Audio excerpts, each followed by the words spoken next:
এই ভিডিওটি শুধুমাত্র মজা করার জন্য, তবে আপনারা সিরিয়াসলি নেবেন। বন্ধু, আজকে রাতে তোর বাসায় একটু থাকতে দিবি?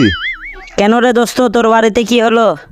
আর কইস না দোস্ত, নিজের এলাকায় তো যাইতে পারি না, নিজের বাড়ি তো দূরের কথা। পোলাপান দাও বঠি রামদা হকি এমনকি ছক্কা লইয়া আমারে খুঁজা বেড়াইতেছে, কাছে পাইলে পেছন মাইরা দিবে। ওরে সর্বনাশ করেছে, কি ভয়ানক পরিস্থিতি রে মামা তোর। হরে বন্ধু, আচ্ছা দোস্ত, তুমি না ছাত্রলীগের সভাপতি ছিলা? এক চুটকিতে 100 পোলাপান আইসা পড়তো, তারা কই? ওদেরকে ডাক দে, পাল্টা জবাব হবে। আরে বন্ধুরে, ওরাও কালটি লইছে, পোলাপাইন কেউ রাজপথে নাই। আহারে বেচারা। আচ্ছা, তোর সেই প্রিয় অভিভাবক যার বিষয়ে কেউ কিছু কইলে হাত পা ভাঙ্গা দিতা, তার কি অবস্থা? আর কইস না, বড় ভাইরে তো ন্যাংটা কইরা 4 রাস্তার মোড়ে ঝুলাই রাখছে। বুঝলাম, আল্লাহ যা করে ভালোর জন্যই করে। বিপদে আইসি, এই লেগা মজা লইতেছে। কদিন আগে দেখলাম ফেসবুকে পোস্ট দিছো, বঙ্গবন্ধুকে বাঁচাতে পারলাম না, এবার আমরা শেখ হাসিনাকে একা ছেড়ে দেব না।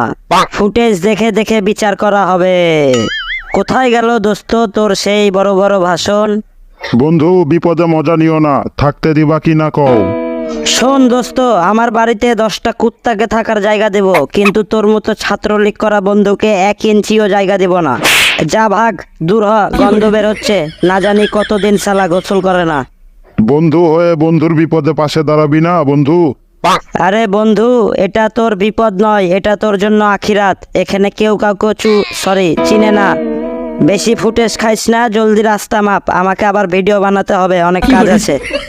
ঠিক আছে বন্ধু, চিনে নিলাম তোকে। এই যা ভাগ, হারামজাদা চশমখোর।